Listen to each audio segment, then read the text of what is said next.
ओम नमो भगवते वासुदेवाय। जय श्री कृष्ण भक्तों, श्रीमद् भागवत महापुराण की भाव यात्रा अष्टम स्कंद के 16वें अध्याय तक आ पहुंची। पिछले अध्याय में आपने सुना कि किस तरह देवासुर संग्राम में पराजय को प्राप्त बलि को, और या यूं कहें देवासुर संग्राम में मृत्यु को प्राप्त राजा बलि को शुक्राचार्य जी ने मृत संजीवनी विद्या के माध्यम से पुनर्जीवित किया।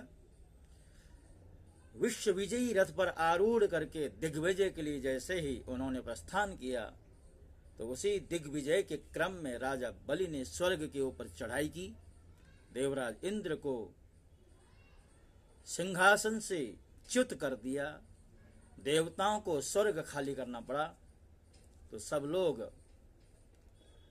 अपने गुरु बृहस्पति जी से निवेदन करते हैं, खास करके देवराज इंद्र, कि जिस तरह शुक्राचार्य जी ने अपने शिष्य बलि को यज्ञ के माध्यम से या यूं कहें अपने आशीर्वाद से अलंकृत करके दिग्विजयी बना दिया है, विश्व विजयी बना दिया है, आप भी देवताओं के ऊपर आए हुए संकट को देखते हुए आप भी कोई ऐसा उपाय करें जिससे कि देवताओं को उनकी खोई हुई संपदा पुनः प्राप्त हो जाए।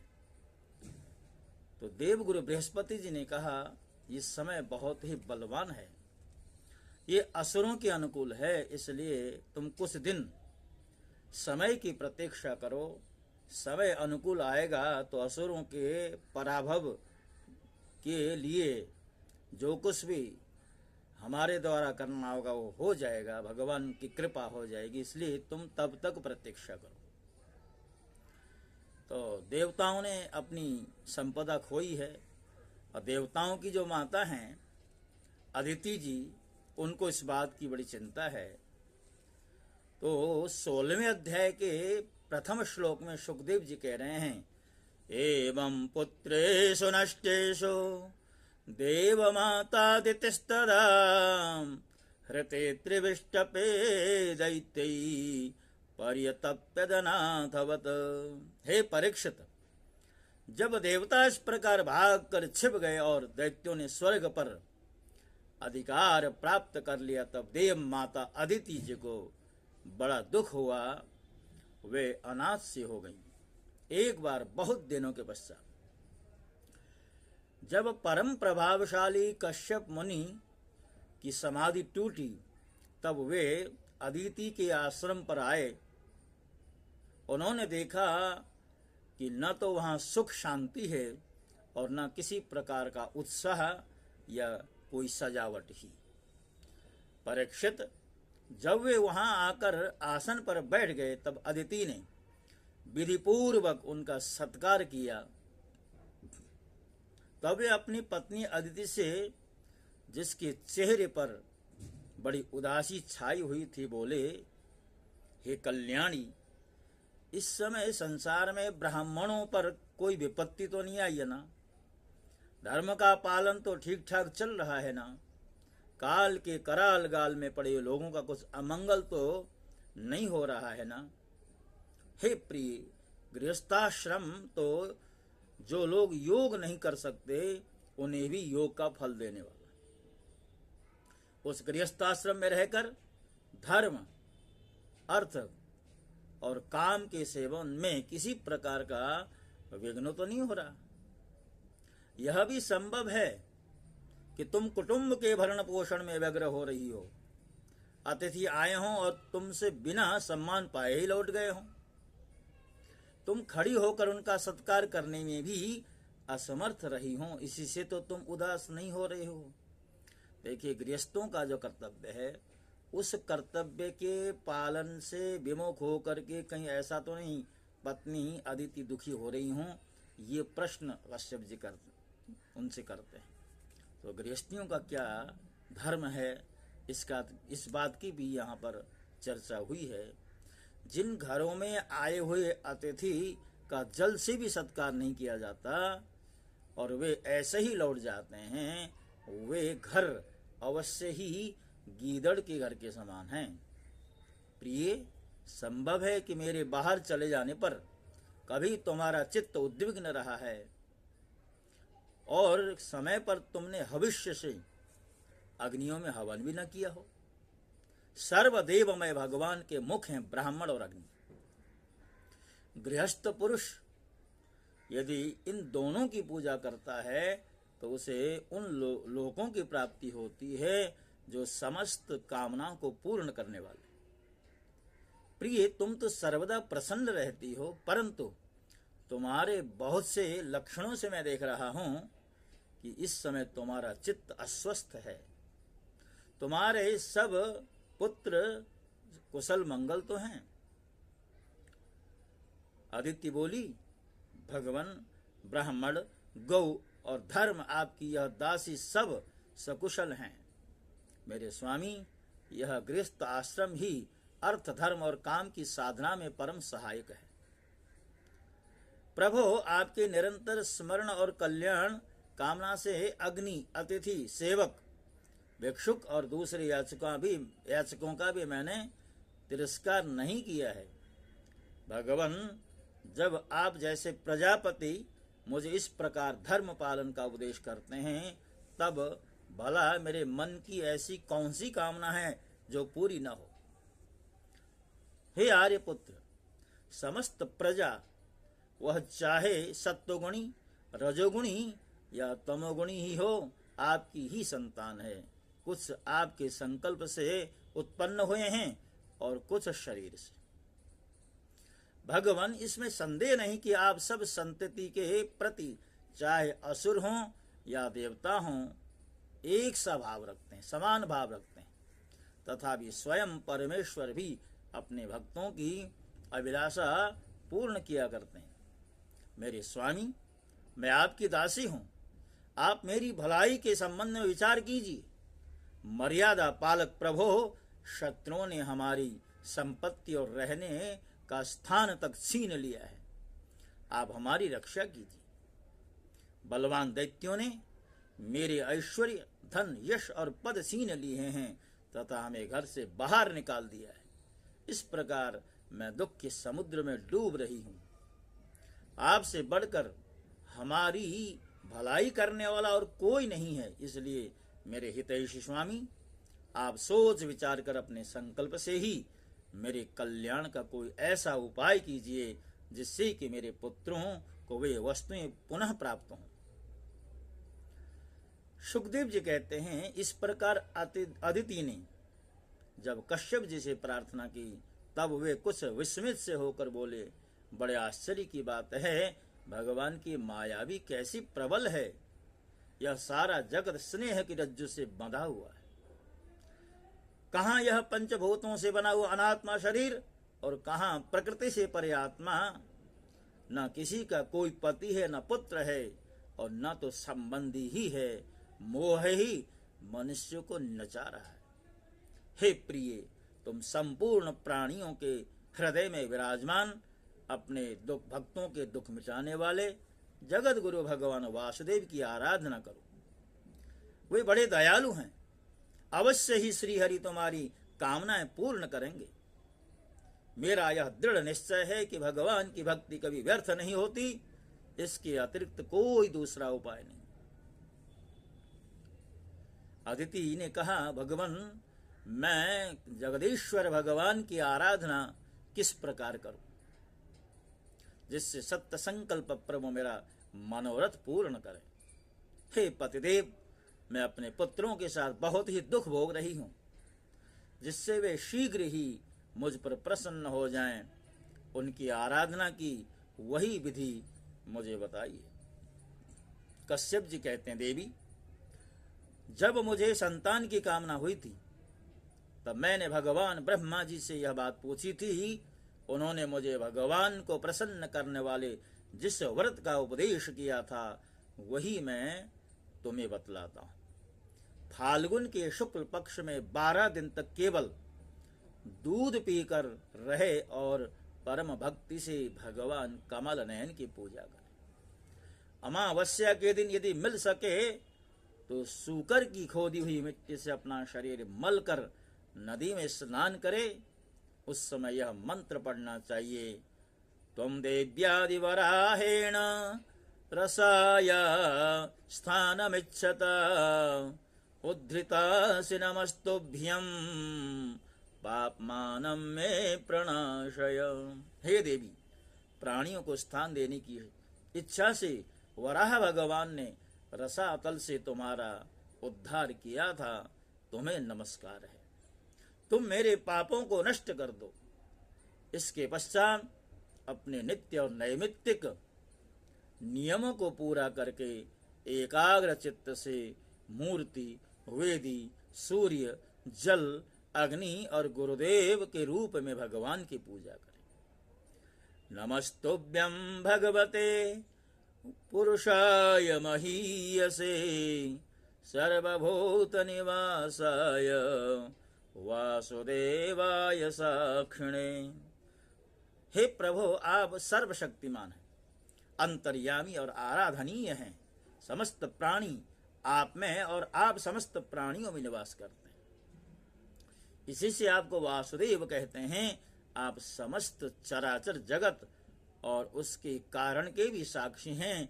भगवान, मेरा आपको नमस्कार है। आप अव्यक्त और सूक्ष्म हैं, प्रकृति और पुरुष के रूप में भी आप ही स्थित हैं।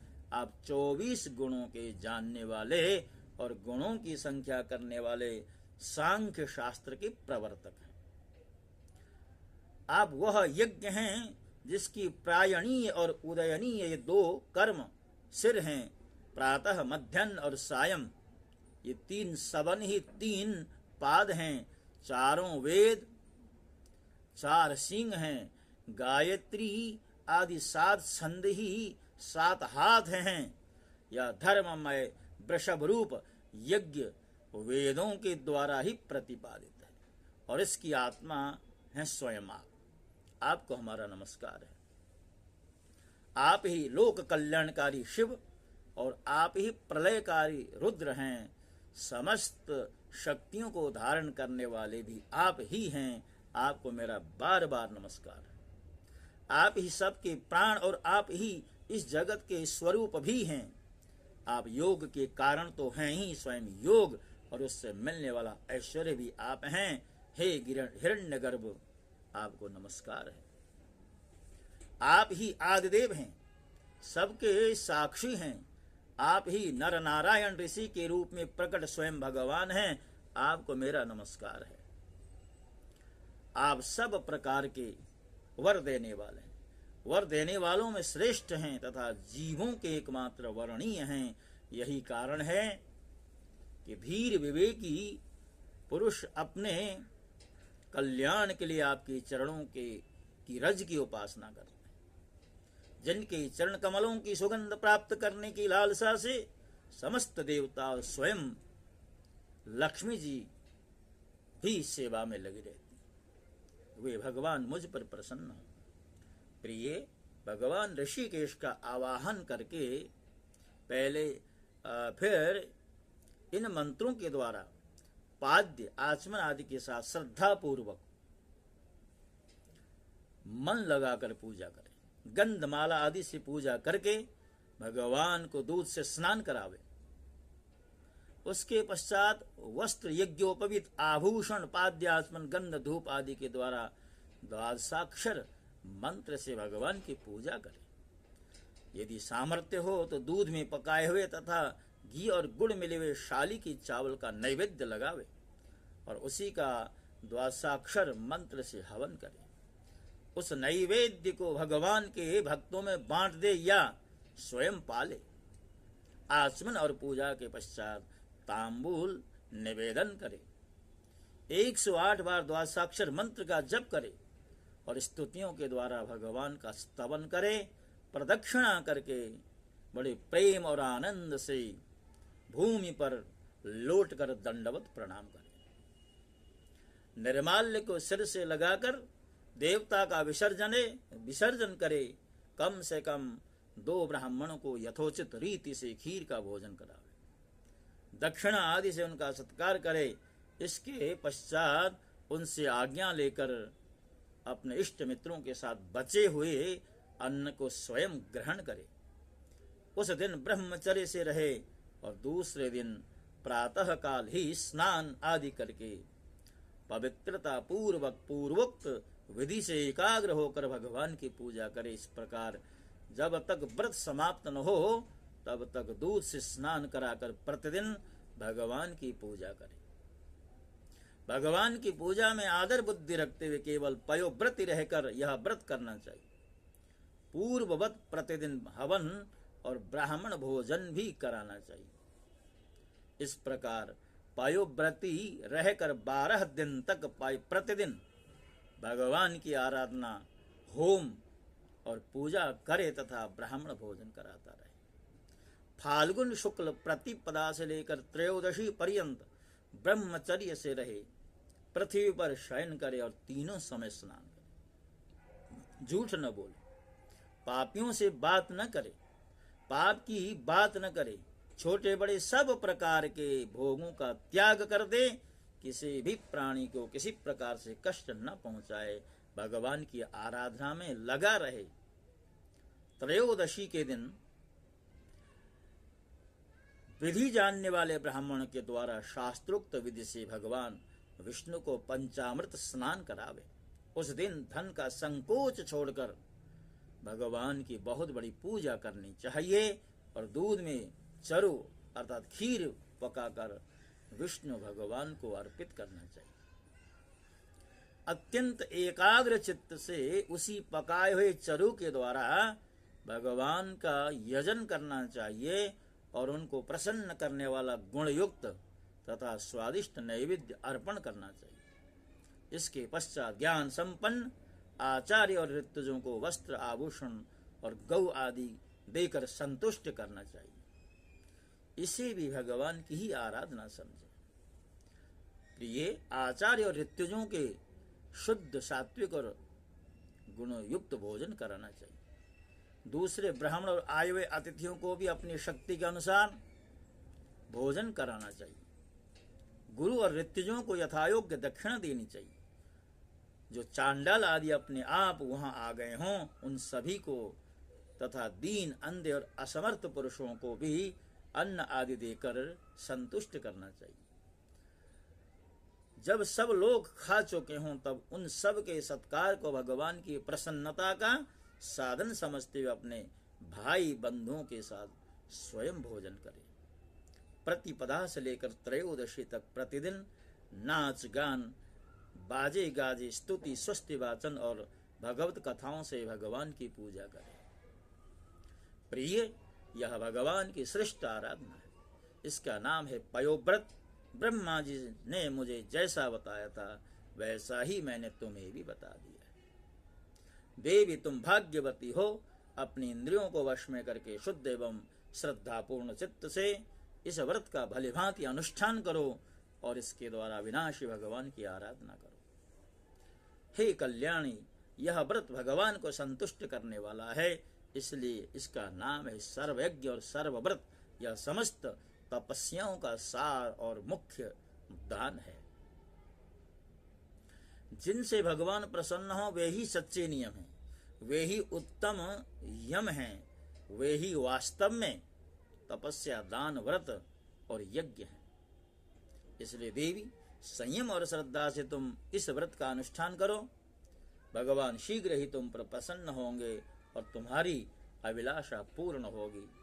भक्तों, जिन माताओं और बहनों को अभी संतान की प्राप्ति नहीं हुई है, किसी कारण से विलंब हुआ है, चाहे वो ग्रहकृत बाधा हो या कोई दूसरा अवरोध, तो बताया इस पयोव्रत विधि के माध्यम से जिनकी गोद सोनी है उनकी गोद भर सकती है।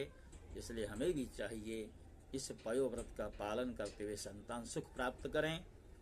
तो इस तरह दिति जी को पयोव्रत के बारे में कश्यप जी ने बताया है और अगले अध्याय में दिति जी इस पयोव्रत को आरंभ करती हैं और उस पयोव्रत का ये परिणाम होता है, ये फल होता है कि भगवान श्री नारायण ही दिति जी को पयव्रत का फल देते हुए कहते हैं कि मैं ही आपके यहाँ पुत्र बनकर के आऊँगा, यद्यपि यह समय असुरों के अनुकूल है, फिर भी आपने जो हमारी आराधना की है वह व्यर्थ नहीं जानी चाहिए। तो दिति जी के कामना को पूर्ण करने के लिए भगवान आने वाले हैं, उन्हें वरदान देने वाले हैं। ये सारे प्रसंग अगले अध्याय में आपके समक्ष रखे जाएंगे। तब तक के लिए मैं आपसे विदा होता हूँ। जय श्री कृष्ण। पुनः एक बार मेरे इस चैनल को आगे बढ़ाने में आपका सहयोग, और सहयोग क्या, मात्र सब्सक्राइब, लाइक और वीडियो को शेयर कर दें, यही आपकी ओर से मेरे लिए योगदान है। इन्हीं शब्दों के साथ आपसे विदा होता हूँ। जय श्री कृष्ण। ओम नमो